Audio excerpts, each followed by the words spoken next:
Hello, my friends. How are you? Welcome to the Jazz Real Book. I am your host, Jay Sweet. Today's standard is Afro Blue. Afro Blue was written by Cuban percussionist Mongo Santamaria and was first recorded by the tjader sextet in 1959. The piece is notable for its underlying African-inspired rhythmic pattern, which we call a hemiola. Calling this song at a jazz jam session would not be abnormal, although I guess somewhat rare. I would give this one a popularity rating of 6 out of 10. All right, let's check it out.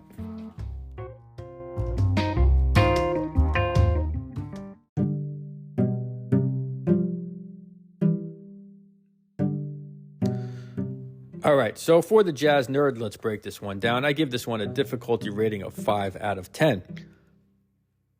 The version written in the real book is based on John Coltrane's version, and his version has a unique 80-bar form. The first 4 bars are the same as the next 4 bars, and then measures 9 through 11 are also similar to measures 12 through 16.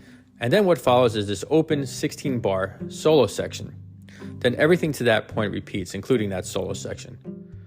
So after that second solo section that's written into the form, we get a new melodic theme at measure 33, and that theme is repeated. And then a return to the opening 8 bars, the opening theme. And then it's time for the instrumentalist to solo. Now, the solo can be handled in different ways. Most frequently, people play over a 12-bar minor blues structure, a very common form, but it's not done in 3/4 all that frequently. And then some people choose to solo over the entire form itself, and others, like Coltrane, play in a more open context with a F minor chord being the basic harmony. So just kind of a more of a free form type of a solo. Now, the song is in 3/4 time, waltz time, and is typically played with a Latin feel. As for the harmony, the entire written piece is basically only 3 chords.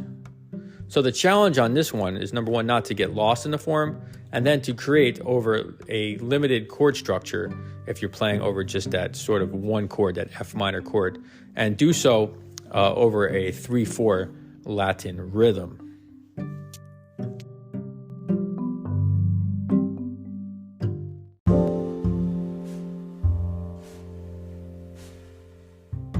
Okay, so for a version of Afro Blue, I chose John Coltrane's version from his album Live at Birdland, released January 9th, 1964.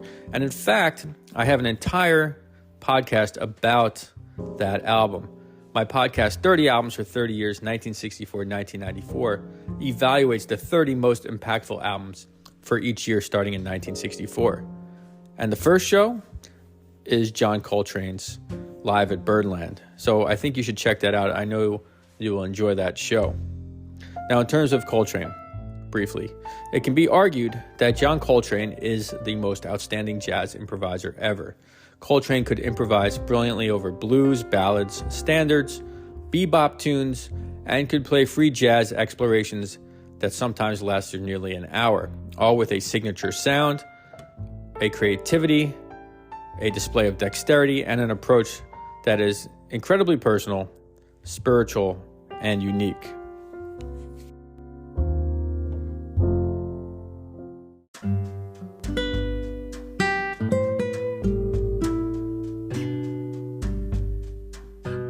With each new podcast, as I mention a new artist, I will give some detail about that artist. So John Coltrane was born and raised in Hamlet, North Carolina, in 1926, and in 1943 he moves to Philadelphia, where he was developing musically.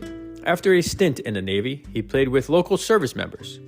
Trained and returned to Philadelphia and worked as a sideman with people like King Colax, Jimmy Heath, Earl Bostic, Eddie Cleanhead Vincent, Dizzy Gillespie, and Johnny Hodges. Train's big break came when he began working with Miles Davis in 1955. At the time, Miles Davis was recovering from a heroin addiction and was rebuilding his career. As a member of Davis's first great quintet, Coltrane's playing showcased a searching quality and a move to a concept in which he would often play longer phrases to fill space. contrasting Miles Davis's more fragmented approach to phrasing. Then Coltrane began dealing with his own heroin addiction. Unhappy with Coltrane's production and tardiness, Miles Davis fired John Coltrane. So to clean up, Coltrane returned to his Philadelphia home, where he began a period of self-reflection, which included also studying world religions and world music. He then got clean, and then Train emerged as an even more focused and even more creative musician. He rejoined Miles Davis in 1958 and began releasing albums under his own name as well, more albums. And by 1960, John Coltrane was focused on presenting music as a bandleader, and for a period of about 7 years, John Coltrane created some of the most earth-shattering jazz improvisations ever captured. Now, sadly, his life was cut short in 1967 when he died of stomach cancer at the age of 40. Many looked at Coltrane as sort of a jazz prophet. And to celebrate his life and his music, the Church of John Coltrane was founded in San Francisco in 1969.